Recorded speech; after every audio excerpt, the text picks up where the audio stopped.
Welcome to our presentation of Cloud 9 by Carol Churchill, script and story.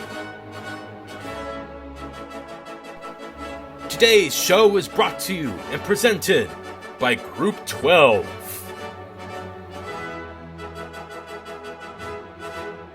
Our set list for tonight's show is as follows: story synopsis, production pitch, and production components. Here we have a diagram of all the characters in the show. The orange and yellow clouds show all characters in the first act. Orange clouds are the central family in Act 1. Clive is the patriarch of this family. He is the head of the house and the focus of Act 1, whereas his wife, Betty, is the focus of the show as a whole.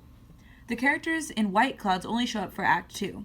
A white heart means that two characters are married. That white heart will have a red line behind it if we see the couple split. A black heart means they were divorced before the show takes place. And a red heart means that the characters were lovers. As you can see through this diagram, much adultery occurs. Cloud 9 tells the story of a sarcastic narration of the British Empire and its harsh perspectives on gender roles and sexuality. We meet Clive, a colonial administrator, and his family in Africa during the Victorian era, as they try to contain the British colonies. In the second act, we follow the surviving characters to London. Interestingly, between the acts, the characters have only aged 25 years, but have been freed from sexual oppression. This intelligent and comedic show will challenge audiences beyond belief, with its avant-garde casting and Carol Churchill's riveting analysis of social structures. Will you leave this play feeling uncomfortable and unsure of gender and sexual norms? Logline. A family living in Africa deals with the turmoil of their interpersonal relationships and hidden inner desires, which are only resolved years after the family has been torn apart and reunited. For this production of Cloud 9, we wanted to make sure that there was continuous movement throughout the show, making sure to almost always have an actor on stage. The pauses in the script still have movement, which is done with scene changes. Cloud 9 is in the comedic genre, leaning heavily towards physical comedy, and everyone in the show has an English accent. Moving on to the plot. Many of the major actions in both Act 1 and 2 are about each of the characters' sexualities and how that affects their daily life. We start with Act 1. This line represents their journey to the climax as the story progresses. The major plot points are: Mrs. Saunders shows up at Clive's house. It is revealed to the audience that Betty and Harry have had an ongoing affair behind Clive's back. Clive and Mrs. Saunders start having sex. It is revealed to the audience that Harry and Edward are having/have had sex. Ellen admits her feelings for Betty. Clive finds out about Betty's feelings for Harry. Betty attacks Mrs. Saunders after she sees Clive kiss her. Ellen and Harry get married. And the climax, Joshua shoots Clive. After the climax in Act 1, Act 2 begins to heal the characters and their struggles with their sexualities. This line now represents the journey to resolution, beginning with Victoria, now a grown woman with a child, becomes friends with another mother, Lynn. Betty tells Edward and Victoria that she and Clive are getting a divorce. Jerry and Edward break up. Edward, Victoria, and Lynn hold a ceremony for a sex goddess that turns into an orgy when Martin shows up. Edward, Victoria, and Lynn move in together. Edward takes care of Kathy and Tommy. Jerry tells Betty that Edward is gay. Past Betty and present Betty hug. This signifies everybody coming to terms with their own personal sexualities and journeys.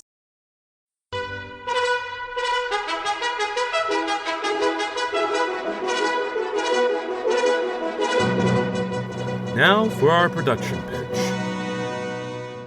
This production will be showcased underneath a circus tent, a narrative on the comedic genre of the play, and to convey the performative nature of the characters hiding their true selves in order to be a part of the circus that is Victorian-era British society. As the play finishes the first act, the walls of the tent will collapse, and the audience will be out in the world, which will be the setting of the final act of the play. This is a way of visually expressing how the characters in the last act are sexually liberated and living their years after the end of Act 1.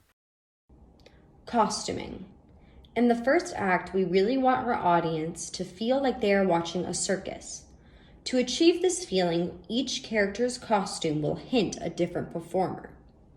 The first act is set in a British colony in Africa in Victorian times.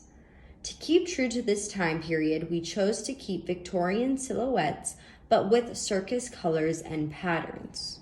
Act 2 takes place in 1979 London. We wanted the costuming to reflect the shift in time and tone of the second act. These costumes are based on what people would wear around 1979.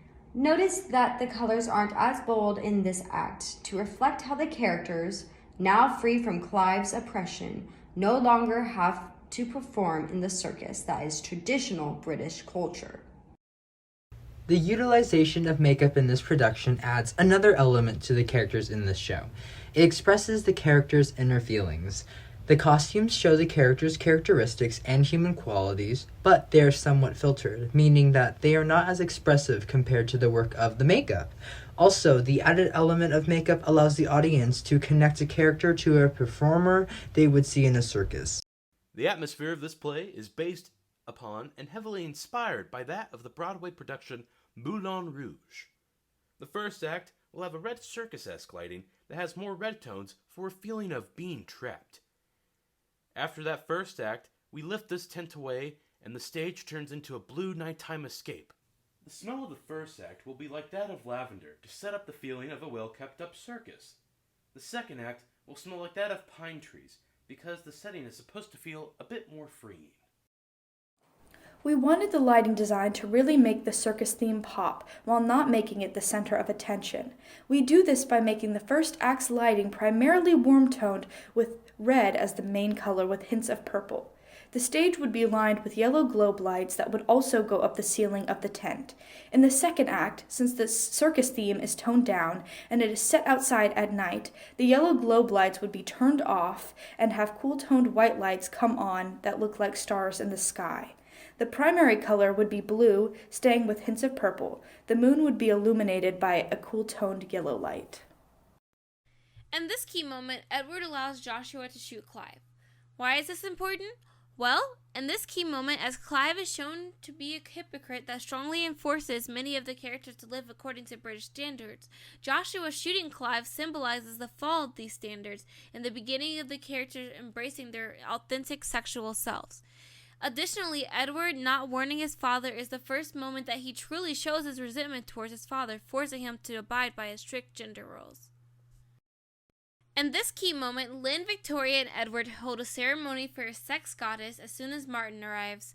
This soon turns into a mass orgy which brings forth Lynn's dead brother and other characters from Africa. Why is this important?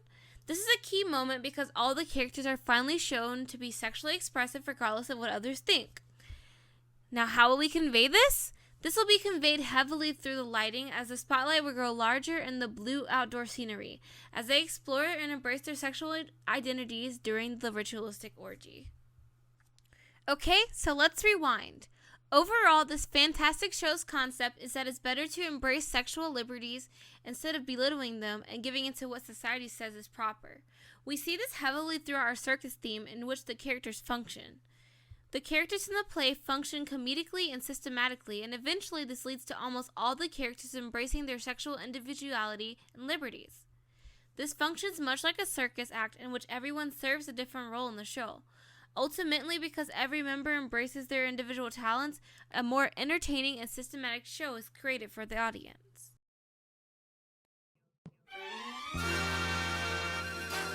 Thank you for listening to our presentation. We hope you enjoy.